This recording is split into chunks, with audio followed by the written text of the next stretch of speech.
Hi everyone, let's talk about Adventurer's Kit Expedition, which is a really lovely looking, light, set collecting card game with a bit of a difference. You are assembling these teams to go on these expeditions of these ever-shifting artifacts all across the globe. I really like the art and the components, something they've come to expect from Shepherd Kit. It's always really nice looking. And yeah, there's plenty of variety in the way that the artifacts come out, the different toolkits that are available, the, spying out for, you can see as your opponents are building up their specialist teams. Oh, are they going for this thing? Oh, I'm going for that thing as well. I'm going for that continent. Can I get there first? Are they already ahead of me and I'm going to have to shift to something else? But none of these specialists go to anything else. It's really nice. And the way that the building cards come out and gradually build up a picture of what the extra scoring things are going to be over the course of the game. It's a really, really nice little thing. I don't like a couple of things about it that I think are... that aren't huge factors that I don't think I would miss from the game at all. The adventure cards, the ones that kept coming out and kept messing me up in the playthrough, things that they come out and then, okay, everyone with a goggles man has to put him back in their hand, and you're going to have to spend another turn putting him out if you needed him. Or if you have 7 or fewer cards, you need to put them back and spend another turn doing something.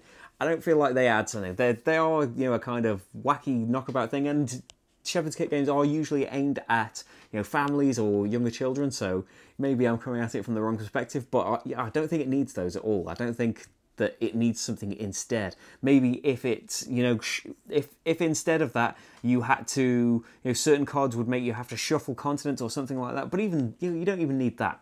That's one thing that I didn't really like about it. And the other thing, it kind of, happened in the worst way in the playthrough. I'll say that, I shuffled this so much, and in the playthrough I had already kind of cheated twice. 6 building cards had already come out 2 times, and I made that not happen so that the playthrough would carry on a little bit. And then a few turns later, artifacts need to be drawn again, and another bunch came out, and thought, okay then, the game clearly wants itself to end. I feel like if more than 6 come out as well, then they still all count. And in our first game, they all came out, and it triggered the end of the game, but every scoring element came out, so everyone kind of got a bonus for, certain things. But I feel like maybe if you just limited it to 6, 2 players, 6 building cards is going to end the game.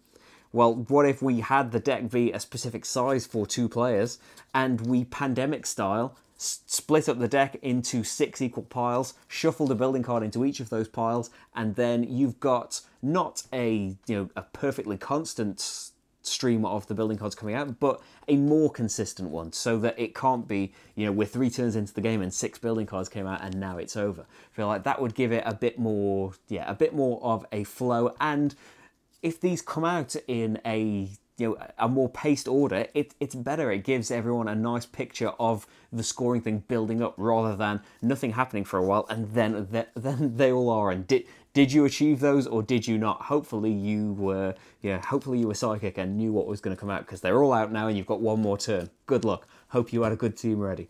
They're just 2 things that I think could be changed very slightly. Although, as I mentioned, I think it is meant for younger families or people playing with children. Younger families. Anyway, yeah, so it's probably not even going to be an issue. It's a fun knockabout thing that's, it's probably not even going to be something that comes up in there. But I think that this is, like, I've done videos for Numeracy Legends and Paleolithic. Thought, oh, this would probably be really great to play with kids, a really great introduction to board games. This is something that's, with a few changes, I think that we would regularly play.